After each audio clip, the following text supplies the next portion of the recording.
Hey, what is up guys, TotalWarKS here. In today's video, I'll be showing you guys how to siege towns and castles with only our party, consisting of around 120-ish men without the help of anyone else. So first thing, with companions, we want to make sure we have one for each role: scout, surgeon, and engineer. Make sure to check out one of my previous videos where I go over the best companion types. Link will be in the description down below, or it will be in the top right of the screen. However, I did miss out engineering because I thought it wasn't as useful, so the companion titles for high engineering skills are the scholar and the engineer. Quite self-explanatory there. This process might take a while as they will move from city to city, but eventually we will catch up to them, so just be a little patient about it. And once we have recruited them, make sure to give them a role in the clan tab, as this will allow us to apply and help level their skills. As these titles suggest, an engineer will help speed up the process of building the siege camp and equipment that we will need. The scout will improve our movement speed across different terrains as well as increase our spotting distance. The surgeon will reduce the percentage of our casualties being killed and instead make them wounded. Not only this, a surgeon will also speed up the overall healing process of the entire party. So the next thing is our clan tier. We should at least be tier 4 before we look to take on a castle or city on our own, as we are then able to gather around 120-ish men for our party, just about enough to make an impact against our enemies. And if these are all elite units, we can handle our enemies pretty comfortably, even if they heavily outnumber us. Now, we want to make sure our units are at the very least tier 4 before we try anything, otherwise we will get destroyed by enemy lords, let alone the enemy garrison or militia force who will outnumber us. In order to level up our troops, make sure we have to raise the Meek perk unlocked within leadership, as well as the 7 veterans perk within stewardship. This will allow us to train our troops passively over time without actually entering any combat. And the next thing we will need to do is start grinding this game like an MMO. Chasing bandits is what we will be doing. I highly recommend lowering the map movement speed difficulty to make this less tedious. Personally, I find there are way more bandits on the western side of the map where the Sea Raiders hang around, so we can try our luck there to farm some bandits and make sure to use the send troops function, as it will save us a lot of time. The other way is to actually raid villages if we're currently at war. Not to raid the village for resource, but just to fight against the militia units as a quick way to gain experience points. Same again, I would probably use the send troops function, as it doesn't really matter if we lose a few units here and there, as we can always recruit them again. The final way is to battle against our enemies and imprison their units. Not only do we gain a large chunk of experience points for our party overall, we will also end up with tons of prisoners who are elite units, which we can then wait over time to recruit them to our party. So after grinding this out for a long time, we should have a party that looks something like this. A nice mixture of elite infantry, ranged, and cavalry units. Infantry will be doing most of the heavy lifting during a siege assault. The ranged units will be the main force we use to actually kill our opponents in open field battles, which will happen frequently when we besiege a settlement. Cavalry will be extremely useful in a way in which we can outplay our opponents in close battles.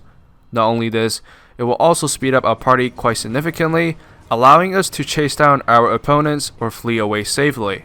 Unfortunately, our engineer has died during this process, and there isn't another companion who specializes in engineering, so we will have to make do without him. The final preparation we will need is to bring plentiful of food for our siege. When we are besieging our enemies, there will always be enemy lords grouping up to attack us. If it isn't them, then it will be an entire army coming. We're then often outnumbered.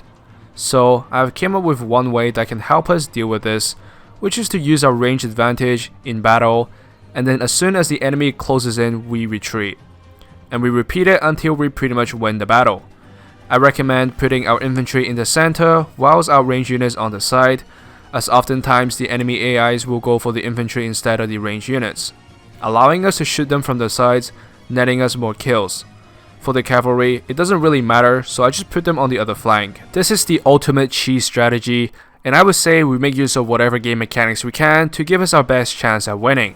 Even when we attempt to play extremely meticulous and tactical, we will still end up relying on our range units doing most of the killing, in which they will eventually run out of ammunition, meaning we will have to use the retreat function anyway.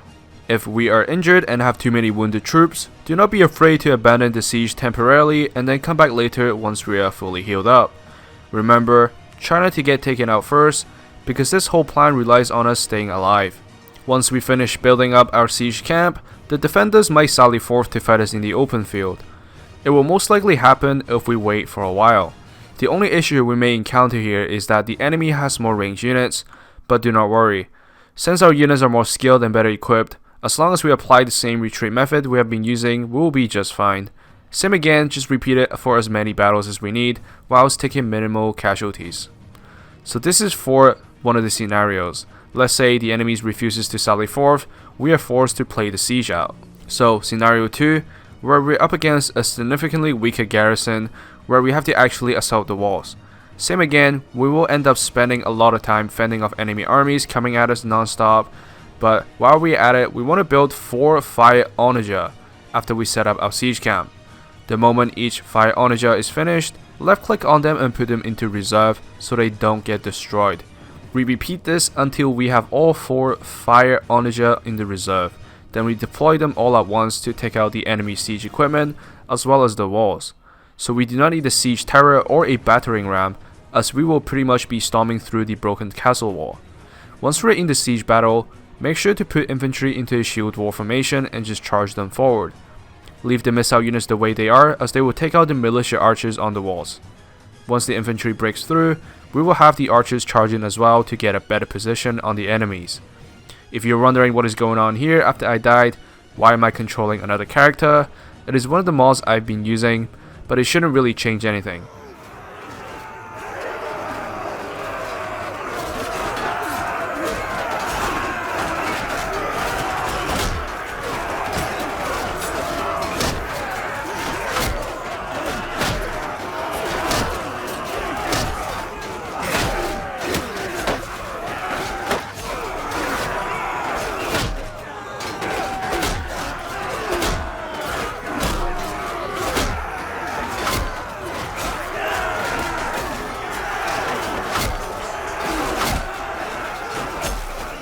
If you die, you can speed up the game, or you can also enjoy the view of the battle.